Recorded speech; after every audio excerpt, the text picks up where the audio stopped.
The relief of Gebel Sheikh Suleiman occupies a critical position in the history of early Egyptian civilization, not because of aesthetic refinement, but because of what it reveals about the emergence of organized power, territorial consequences, and state violence at the dawn of recorded history. Dated to the late pre-dynastic or early dynastic period of Egypt, roughly around 3000 BCE, the relief stands at the threshold where prehistoric symbol expression hardened into political communication. It belongs to the Naqada, the third phase, a moment when Egypt was no longer a loose aggression of riverine communities but was transforming into a centralized polity governed by kings who claimed both divine sanction and military supremacy. Geographically, Gebel Sheikh Suleiman was positioned at the Second Cataract of the Nile, a region of immense strategic value. The cataracts were not merely natural obstacles in the river but functioned as political frontiers that separated ecological zones, economic systems, and cultural worlds. South of the Second Cataract lay Nubia, inhabited by A-group societies that controlled trading routes linking Egypt to gold, ivory, incense, and exotic animals, as well as prestige goods from sub-Saharan Africa. Control of this region meant control of the long-distance trade, surplus extraction, and geopolitical security. The decision to carve a monumental relief here was not incidental; it was a calculated assertion of dominance at a contested boundary. The relief itself was carved into massive sandstone block, measuring approximately 2.75 meters in length and 0.8 meters in height. Its scale alone indicates an intention to impress, intimidate, and endure. This was not an object meant for ritual interiors of or elite tombs, but for public visibility in a frontier zone. The carving employs low relief, an early stage in Egyptian stone-working techniques, reflecting both technological experimentation and the urgency of message over polish.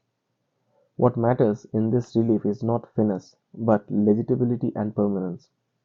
Iconographically, the relief depicts an Egyptian victory over Nubian enemies through a language of symbols rather than narrative realism.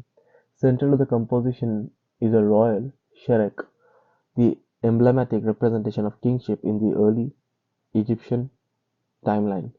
Although no specific royal name is written within the syrekh, stylistic and historical analysis strongly suggest an attribution of the early First Dynasty, possibly to the reigns of Djer or Djet. Both rulers are known from other sources to have conducted military campaigns in Nubia, reinforcing the interpretation of the relief as an official commemoration of conquest. The syrekh doesn't merely label the king, it stands for the king himself. In early Egyptian ideology, the ruler was not simply an individual but an institution, cosmic force responsible for imposing order over chaos. This idea is reinforced by the presence of a large boat in the relief, widely interpreted as a symbolic extension of royal authority. In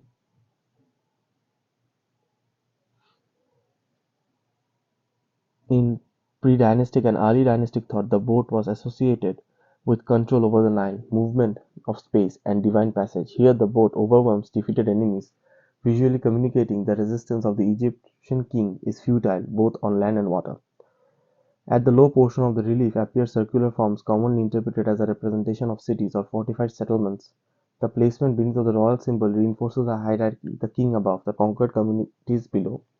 The visual grammar expression a new political logic in which territory is conceptualized as something that can be conquered, marked, and claimed.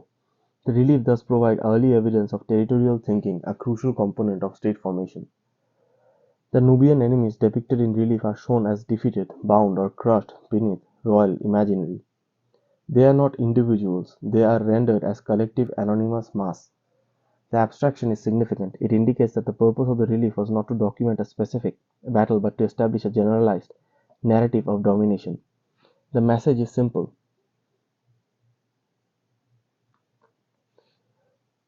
The message is simple and brutal. Egypt wins, Nubia submits. In this sense, the relief functions as early propaganda designed to communicate power to both conquered population and Egyptian subjects alike.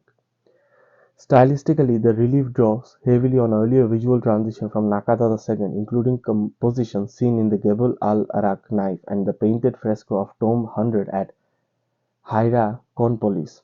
This deliberate archaism archaism is not accidental. By referencing old symbolic forms, early dynastic rulers sought to legitimize their authority by embedding it within a deep, seemingly timeless tradition. The implication is that Egyptian kingship was not a recent invention but an eternal institution rooted in primordial order. This retroactive legitimization is a hallmark of early state ideology.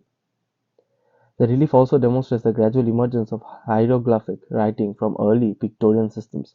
While full writing is not yet present, the use of standardized symbols, spatial organization, and repeated motifs indicate a transitional stage between image and text. The relief therefore occupies a crucial position in the history of communication, marking the moment when images begin to function as fixed carriers of political meaning rather than flexible through expressions.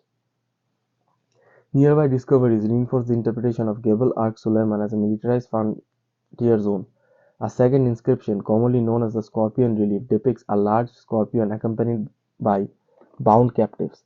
This image is often associated with Scorpion II, a late pre-dynastic king whose reign likely preceded the former unification of Egypt. The proximity of this relief suggests continuity in Egyptian expansionist policy across multiple reigns, indicating that Nubia was a long-term target of military pressure rather than a one-time campaign. Historically, the relief of Gebel Sheikh Suleiman marks one of the earliest instances in which state violence was monumentalized in stone.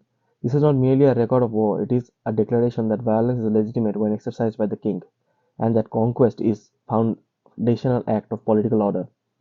The relief thus foreshadows later Egyptian practices from temple wall reliefs depicting foreign campaigns to boundary stelae asserting royal control over distant lands. The relocation of relief to the National Museum of Sudan in 1963, prior to the flooding of the region by Lake Nasser, adds a modern layer of historical irony.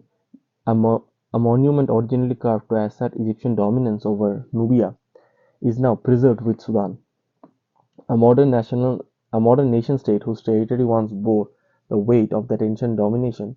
The displacement underscores the shifting nature of power across millennia, even as the stone itself endures. In sum, the relief of Gebel Sheikh Suleiman is not significant because it is beautiful or complex by later artistic standards, but because it captures a decisive moment in human history. It records the crystallization of kingship, the militarization of borders, the emergence of imperial ideology, and the use of visual culture as an instrument of power. It stands as one of the earliest surviving statements that authority is not merely inherited, negotiated, but enforced, displayed, and carved into the landscape itself.